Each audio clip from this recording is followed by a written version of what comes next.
اللہ کے تمام دوستوں کو آج کے تفکر میں نازیہ نور احسان باہو کی طرف سے حق اللہ بسم اللہ۔ جیسا کہ میرے معزز سامعین، میرے بھائیوں اور بہنوں کو، میرے بیٹے اور بیٹیاں جانتے ہیں کہ ہم نے حضرت ابراہیم کے حوالے سے ایک نیا سلسلہ شروع کیا ہے، معصومیت سے معرفت اور میرے بابا ابراہیم علیہ السلام۔ تو اس حوالے میں آج ہم کچھ اور گفتگو کریں گے، اور معصومیت سے معرفت تک کا جو سفر ہے یہ بابا ابراہیم نے کیسے طے کیا اس کو سمجھنے کی کوشش کریں گے۔ تو حضرت ابراہیم علیہ السلام کا بچپن معصوم تھا۔ اس معصومیت سے اللہ کی معرفت حاصل کرنے تک اور اللہ کا خلیل بننے تک کا ارتقاء کا عمل نہایت خوبصورت، اس کا مطالعہ نہایت روح پرور ہے۔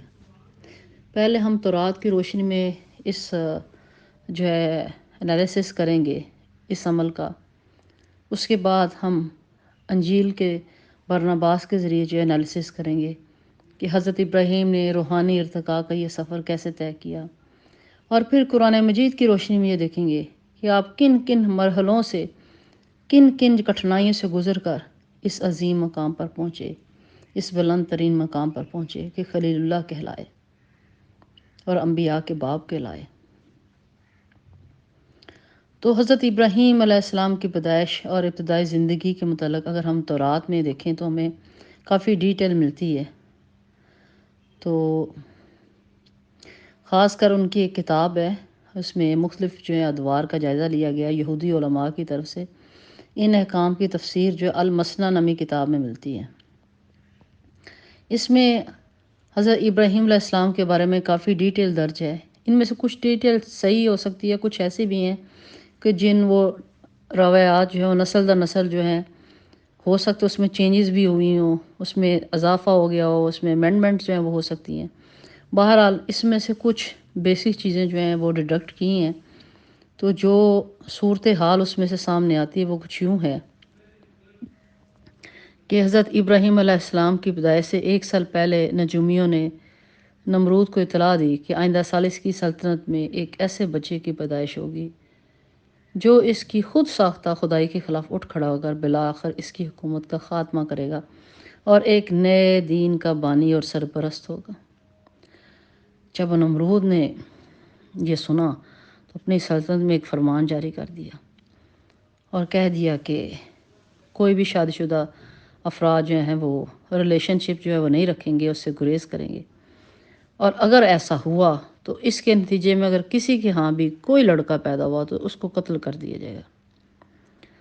خدا جو ہے وہ اپنا جو وعدہ ہے جو کیا وہ پورا کر کے رہتا ہے، اس کی کہیں بھی بات ہو کے رہتی ہے۔ تو کئی اور لوگوں کی طرح ہوا کیا کہ نمرود کا جو بڑا مصاحب تھا، جو نمرود کے دربار کے بڑا پرو تھا، آزر سب سے بڑا بت پرست تھے ابراہیم کے والد، تو انہوں نے اس حکم کی خلاف ورزی کر بیٹھے انسانی فطرت کی سے مجبور ہو کر۔ تو کیا ہوا اس کے نتیجے میں؟ ظاہر ہے تو حضرت ابراہیم کی والدہ جو ہیں وہ حاملہ ہو گئی۔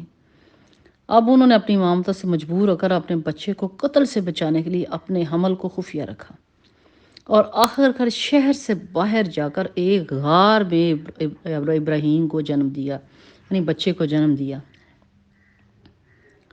جو بچے کی زندگی کے ابتدائی سال اگر تورات کے حوالے سے دیکھیں تو اس کے متعلق مختلف روایات جو سامنے آتی ہیں وہ یہ کہ غار میں جنم دیا تھا اور چند سال حضرت ابراہیم کے غار ہی میں گزرے، اس بات کا ہمیں پتہ تورات سے چلتا ہے۔ تو اسرائیلی روایات جو دیکھیں اس میں یا ان کی جو آپ انالیسس کریں تورات کے حوالے سے، تو 2 امپورٹنٹ باتیں جو ہمارے سامنے جو ہیں وہ ہمیں نظر آتی ہیں۔ ایک تو یہ کہ چائلڈہڈ میں یعنی بچپن میں آپ کی یعنی حضرت ابراہیم اسلام کی جو فزیکل گروتھ تھی، جو جسمانی نشو و نما تھی، وہ معمول سے تیز تھی۔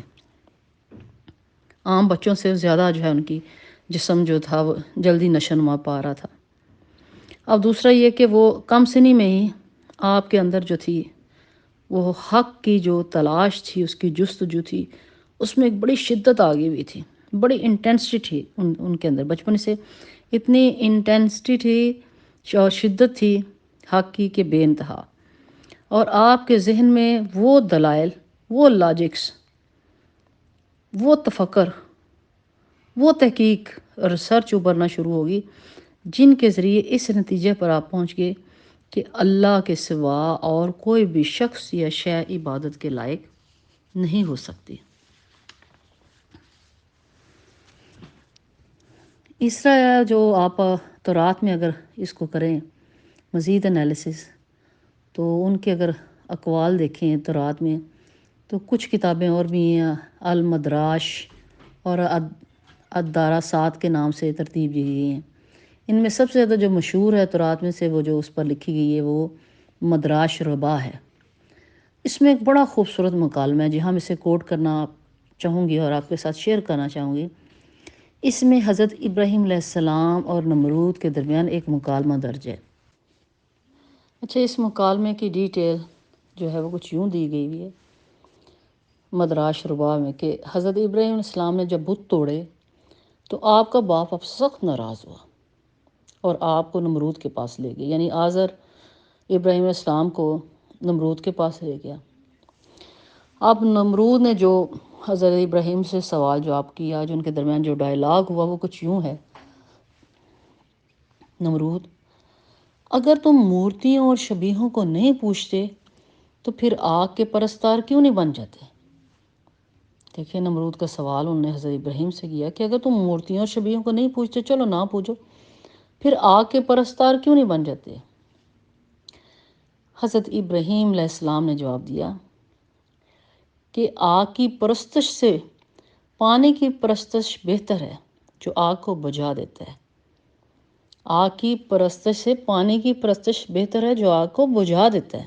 نمرود، تو اب تو پانی کی عبادت کر. حضرت ابراہیم نے آگے جواب دیا کہ پانی کی عبادت سے بادل کی عبادت بہتر ہے جس میں پانی ہوتا ہے. اس بات پر نمرود پھر سوچ میں پڑ گیا اور کہنے لگا حضرت ابراہیم علیہ السلام سے، اچھا اگر بادل بہتر ہے تو بادل کی عبادت کر. حضرت ابراہیم علیہ السلام غور کرنے پر انہوں نے جواب دیا، انہوں نے کہا بادل کی نسبت ہوا کی عبادت بہتر ہے. انہوں نے کہا وہ کیسے؟ انہوں نے کہا ہوا بادل کو پھاڑ دیتی ہے اور اسے فضا میں ادھر سے ادھر اڑائے پھرتی ہے. نمرود پھر لاجواب ہو گیا. نمرود نے کہا اچھا تو پھر تم ہوا کی پرستش کیوں نہیں کرتے اگر ہوا تمہیں بہتر لگتی ہے تو؟ حضرت ابراہیم علیہ السلام نے پھر جواب دیا. مالک نے انہیں خلیل اللہ کا لقب جو دینا تھا، انبیاء کا باپ جو بنانا تھا، تو آپ نے فرمایا، حضرت ابراہیم اسے کیا جواب دیتے ہیں کہ ہوا سے انسان کی عبادت بہتر ہے. انہوں نے کہا وہ کیسے؟ انہوں نے کہا انسان کی سانسیں ہوا پر مشتمل ہیں. غرض کے تمام بات چیت کا جو خلاصہ کچھ یہ ہے کہ انسان کی عقل اس بات پر قادر ہے کہ خالق کی مخلوق پر غور کر کے خالق کو پہچانے. آپ نے اس بات کو اس کو یوں جو ہے وہ بیان کیا کہ خالق کی مخلوق پر غور کر کے وہ اپنے خالق کو پہچانے. جس نے اپنے آپ کو پہچانا اس نے اپنے رب کو پہچانا. بے شک مالک نے بھی کہا میں جب چاہتا تھا کہ میں پہچانا جاؤں، میں خفیہ خزانہ تھا، ٹھیک ہے، تو میں نے آدم کو تخلیق کیا. اب یہ آدم کا کام ہے اپنے آپ کو پہچانے، اپنے آپ پہ غور کرے، اپنی تخلیق پر غور کرے، اپنی مخلوق پر غور کرے. تو حضرت ابراہیم نے یہ جواب دے کر کیا کیا؟ اصل میں انہوں نے لوگوں کو ایک شاک تھراپی دی. انہوں نے جھنجھوڑا، ان کے اندر کے بت کو توڑنے کی کوشش کی اور بت پرستی سے لوگوں کو روک دی کہ تم کیا کر رہے ہو. ایک نئی سوچ دی. تو اگر اس ہم ڈائلاگ کا تفکر کریں، اس پر انالیسس کریں، تو اس کے ذریعے کیا کیا حضرت ابراہیم علیہ السلام اور نمرود کے درمیان یہ مکالمہ ایک ایسے معصوم ذہن کی نشاندہی کرتا ہے جسے اللہ تعالیٰ نے رشد و ہدایت سے نوازا تھا. اور کیسا نوازا تھا کہ حق کا طالب دل و دماغ عطا کیا تھا. اور ایسا دل و دماغ کہ جس نے پھر مخلوق پر غور و فکر کیا، ہر چیز کے بارے میں، ہر چیز کی دیکھی کہ اس کی کیا ہے، ہر چیز لگا کے نہیں یہ بھی نہیں ٹھیک، یہ بھی نہیں ٹھیک، اس سے تو یہ بہتر ہے، اور پھر کنکلوژن دے دیا، اور پھر یہ ثابت کر دیا جس کے نتیجے میں کہ جس نے مخلوق پر غور و فکر کیا تو وہ خالق حقیقی کی سمجھے کہ اس نے معرفت حاصل کر لی. تو ہمارے لیے یہ سارا ڈائلاگ جو ہے ایک لمحہ تفکر ہے، ایک لمحہ کہہ سکتے ہیں کائنات ہے، ایک راز کن ہے، ایک راز فیکون ہے، ایک حقیقت راز معرفت ہے، ایک معراجیت ہے کہ ہم غور کریں اپنے آپ پر، مالک کی مخلوق پر، تاکہ ہم حضرت ابراہیم، بابا ابراہیم، دین ابراہیم کے اس رستے کو اپنا سکیں اور خالق حقیقی کی معرفت حاصل کر سکیں، امت محمدیہ کا حقیقی حق ادا کر سکیں. تو آج کے لیے، آج کے تفکر میں آپ سے اجازت چاہوں گی. تو انشاءاللہ تعالیٰ پھر اگلے جو پروگرام ہوگا اس میں پھر معصومیت سے معرفت کا سفر جو ہے طے کریں گے. تھوڑا سا کچھ میل اور چلیں گے آپ کے ساتھ، کچھ دور، اور انجیل کے حوالے سے اس کو انالیسس کریں گے کہ انجیل جو ہے اس کے متعلق جو ہیں کیا روایات ہیں کہ بابا ابراہیم نے یہ معصومیت سے معرفت کا سفر جو ہے کس طرح سے طے کیا. تب تک کے لیے اجازت دیجیے. نازیہ نور باہو پھر ایک دفعہ آپ کی خدمت میں حاضر ہوگی. حق اللہ، بسم اللہ.